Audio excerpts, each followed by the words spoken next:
Assalamualaikum warahmatullahi wabarakatuh. Salam Malaysia Madani. Pohon sepaya tiada berduri, tumbuh bersama bunga melati. Izinkan saya perkenalkan diri, moga-moga menyentuh hati. Nama diberi Wan Nur Ani Sofia binti Wan Muhammad dan berusia 17 tahun. Saya anak didik Sekolah Menengah Agama Datuk Kelana Petra Makmur yang terletak di Ampangan Negeri Sembilan.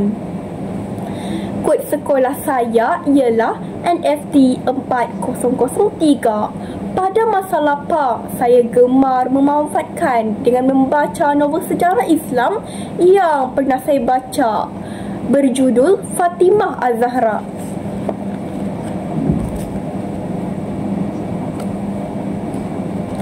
Novel hasil pena Abdul Latif Talib yang sangat menyarik dan menyentuh jiwa.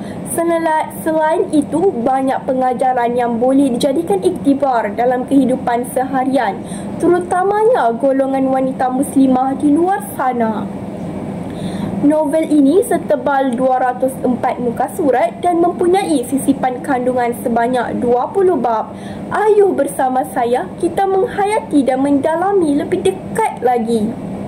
Fatimah Az-Zahra yang bawa maksud berseri. Fatimah juga adalah bidadari yang menyerupai manusia.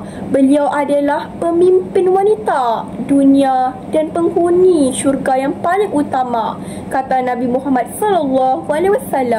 Fatimah dilahirkan di Mekah pada hari Jumaat 20 Jamidil Akhir, lebih kurang 5 tahun sebelum Rasulullah SAW diangkat menjadi Rasul.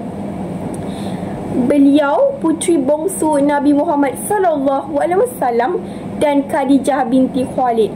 Saat masyarakat jahiliyah masih merendahkan kedudukan wanita dan membunuh bayi perempuan, Fatimah didatang bagai minyak yang penuh. Permergian bunda tercinta saat Fatimah baru mengenal dunia. Nabi Muhammad SAW sentiasa ada dengan Fatimah. Fatimah diuji oleh Allah SWT dengan kehilangan bonda ketika waktu kecil. Tetapi Fatimah tetap sabar dan tabah dan redha dengan ketentuan Allah, kerana Allah ialah sebaik-baik perancangan. Beliau dibesarkan tidak pernah berasa senang dan diuji berliku-liku sewaktu kecil lagi. Cukup bersederhana dalam segala perkara. Dan Fatimah juga dinikah bin Abi Talib dan mempunyai 4 orang anak yang bernama Husin, Hasan, Zainab dan Ummu Kalsum. Bukan kekayaan dunia yang dicari, tetapi kekayaan dan kebahagiaan akhirat. Fatimah seorang wanita yang solehah dan lembut dan manis tutur katanya. Mulianya beliau di antara 4 wanita ini janjikan syurga, pemimpin wanita di dunia dan penghuni syurga paling utama.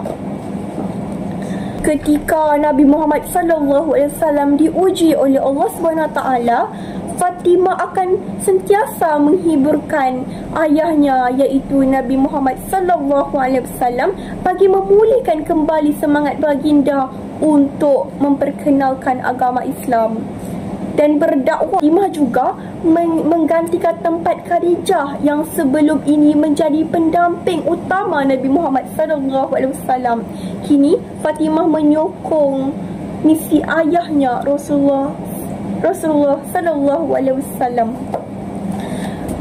Tarikh wafat Fatimah Az-Zahra 23 November 632 Masihi bersamaan hari ketiga Ramadan 11 tahun Hijrah.